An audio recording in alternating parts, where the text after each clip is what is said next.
Hi everyone, so today I'm introducing my new car that you can see behind me. I've just had a couple of weeks, pretty excited about it. It's a Jaguar XJ Super V8 2003, so X350 model.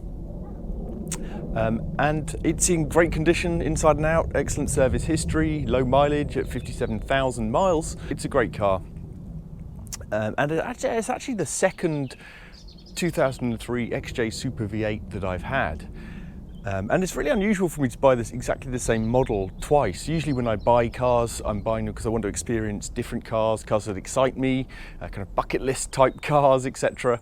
And as I say, it's very unusual to buy the same model. So today's video is not a review of this car, which I'll do in a month or two when I've owned the car a bit longer. So please do subscribe and hit the bell icon if you want to see that. But today's video is trying to rationalize why I've ended up buying this car twice. So I looked back over my car history.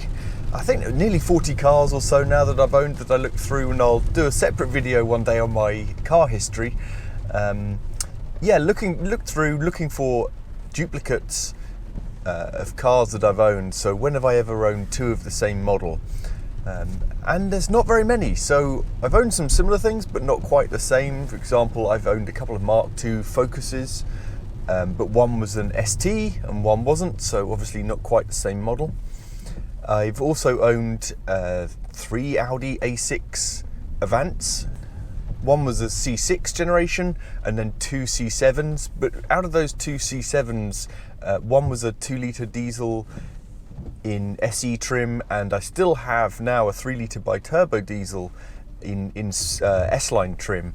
Those are actually quite different cars in quite a lot of ways, so I'm not classing those as the same model. Then I've had quite a lot of Land Rover Defenders, mostly though with different engines.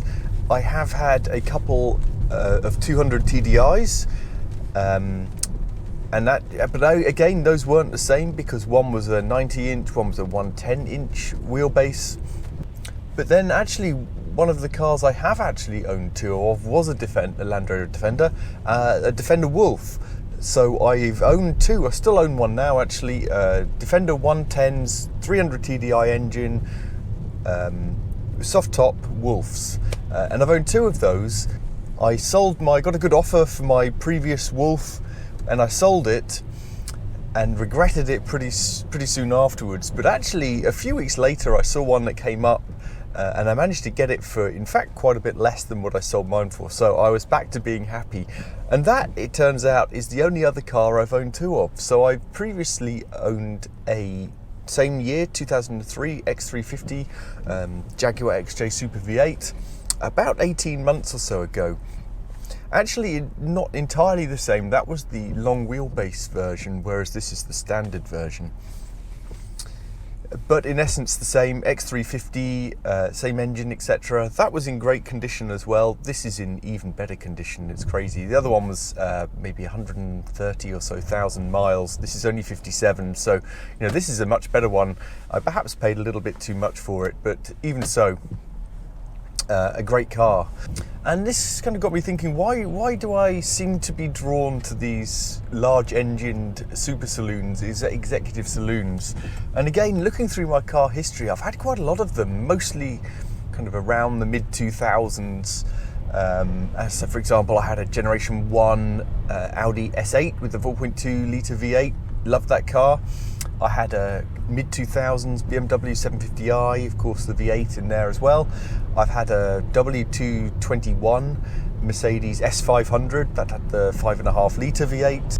I also had a Mercedes S600 W220, which has the V12 bi-turbo engine in it. And of course now two of these XJ Super V8s. So it seems to be that I'm drawn to these high-end executive super saloons with big petrol engines. And I kind of started thinking, well, why is that?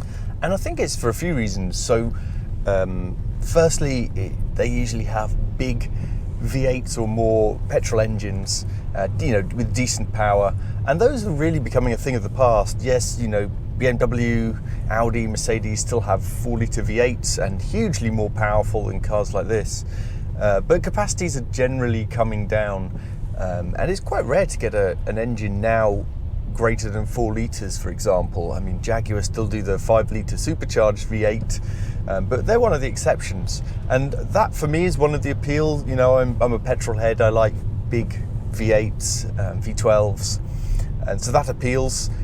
Decent power from them as well. Who doesn't like a powerful car? And then one of the other reasons I think I'm probably subconsciously drawn to these cars is the fact that they're the flagship model. So I suppose the kind of prestige that's associated with having a flagship model, high-end super saloon. They were top of the range cars.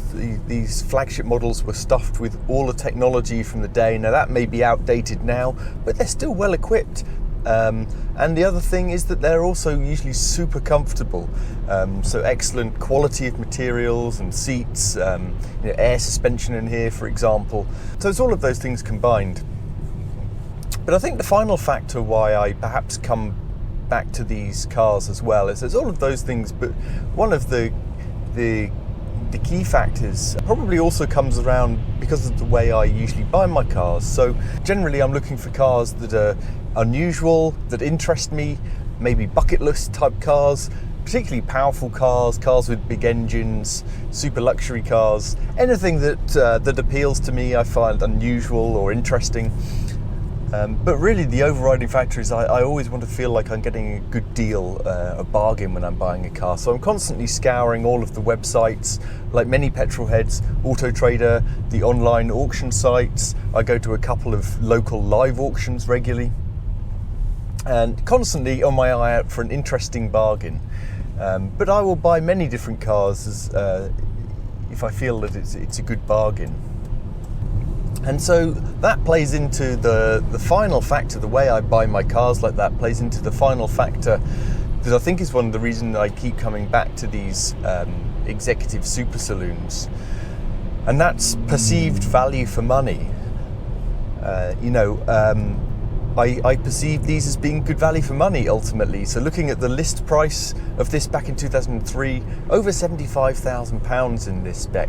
In today's money, that's almost £135,000. That is crazy money. You can get a good one of these now for around about £10,000, say.